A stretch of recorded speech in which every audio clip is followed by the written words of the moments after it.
اعوذ باللہ من الشیطان الرجیم بسم اللہ الرحمن الرحیم یا ایھا الذین آمنوا قوا انفسکم واہلیکم نارا۔ دیکھو شب جمعہ ہے جو 3 باتیں یاد دلائی جاتی ہے، سورہ کہف، سورہ دخان اور درود شریف، اس کی ہم پابندی کریں۔ دیکھو اللہ کا قرآن ہمیں متنبہ کر رہا ہے، بیدار کر رہا ہے کہ اے ایمان والو اپنی فکر کرو، اپنے آپ کو بھی اور اپنے گھر والوں کو بھی فکر کرو، خود کو بھی اور گھر والوں کو بھی جہنم کی آگ سے بچاؤ۔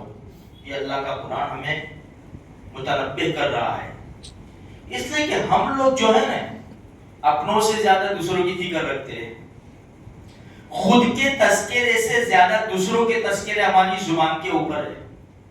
فلاں ایسا کر رہا ہے، فلاں ایسا کر رہا ہے، ایران نے یہ کر دیا، اسرائیل نے یہ کر دیا، امریکہ۔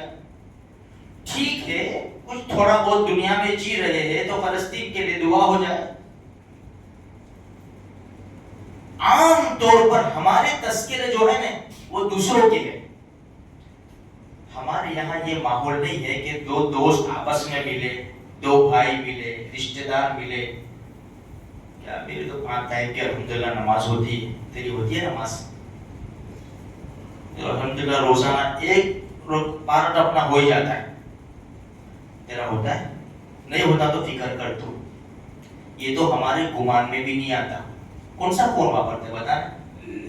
یہ تذکرے ہمارے دنیا کے جو چھوٹ جانے والی ہے میرے بھائی، یہ آخرت کے تذکرے تو ہمارے ذہن میں بھی نہیں آتے، ہمیں شرم بھی آئے گی پوچھتے بھی۔ اس لیے ہمیں تھوڑی فکر کرنی ہے۔ قرآن ایک جگہ 7ویں پارے میں کہتا ہے یا ایھا الذین آمنوا علیکم انفسکم، فکر کرو اپنی، اللہ کی نافرمانی کر کے اپنی جان کے اوپر ظلم مت کرو۔ یہ اللہ کا قرآن ہمیں سمجھا رہا ہے، لیکن بس ہماری زبان کے اوپر دوسروں کے تذکرے، اپنی جان سے، اپنی ذات سے زیادہ دوسرے کی فکر ہے۔ وہ کیا کر رہا ہے، کہاں جا رہا ہے، کہاں سے لا رہا ہے، کہاں خرچ کر رہا ہے، بھائی تجھے کیا؟ اس کے لڑکے نے یہ کر دیا، وہ کر دیا، تو اپنی فکر کرنے بھائی میرے کو موت آئے گی، ملک الموت آ کے میرے پاس کیا تیاری ہے؟ چھوٹے سے گڑھے میں جانے کا ایک قبر کے اندر میرے پاس کیا تیاری ہے اس کی؟ وہاں سے اٹھیں گے، حشر کے میدان میں جانا ہے، پل صراط سے پاس ہونا ہے۔ ایک بہت بڑا مرحلہ آنے والا ہے کہ بے شمار مسلمان نبی کریم صلی اللہ علیہ وسلم کے مبارک ہاتھوں جام کوثر پیئیں گے۔ اللہ ہم سب کو نصیب فرمائے۔ لیکن میری تیاری ہے کہ میں اپنے نبی کے پاس جا کر میں لے سکوں کہ یا رسول اللہ مجھے بھی دے دو، میرے پاس یہ تیاری ہے؟ اس لیے میرے بھائیوں زندگی تو جا رہی ہے، ہم دنیا سے دور ہو رہے، قبر کے قریب ہو رہے، فکر کرنے کی ضرورت ہے ہمیں بھی۔ ہم فکر کریں گے، تھوڑا بہت نفلیں پڑھیں گے گھروں کے اندر، قرآن کریم کی تلاوت کریں گے تو ہمارے بچوں کی زندگی میں بھی شوق آئے گا، ورنہ وہ بھی ایسے ہی مر جائیں گے۔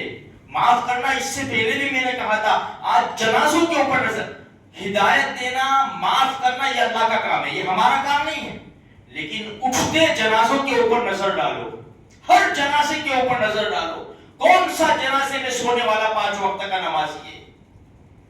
نظر تو ڈالو صرف ہمارے محلے کے اندر، ہمارے شہر کے اندر جو جنازے اٹھتے ہیں، کیا اتنی بڑی تعداد بے نمازی بن کر جا رہی ہے؟ میرے بھائیوں بہت فکر کرنے کی ضرورت ہے۔ یہ دنیا تو کل چھوٹ جائے گی، ایران تورن ہمیں خود دینے نہیں آئیں گے۔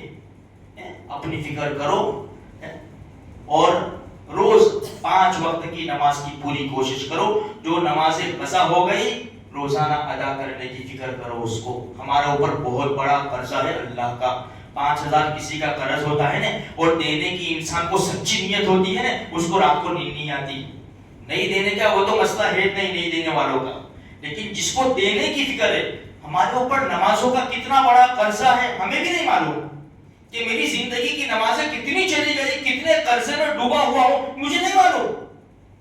اس لیے تھوڑی سی فکر کرو، کیا منہ دکھائیں گے رب کو، جس رب نے ہر چیز سے نوازا ہے، آنکھیں صحیح سالم، وہ طاقت ہے اس کے اندر، آنکھیں غلط دے کے پھوڑ دے، بینائی چھین لے، لیکن چلا رہا ہے رب۔ جب وہ اتنا رحم کر رہا ہے، اتنا مہربان بن رہا ہے، تو ہمیں بھی کچھ تیاری کرنی ہے میرے بھائیوں. اللہ کہیں سنی باتوں کے اوپر عمل کرنے کی توفیق عطا فرمائے.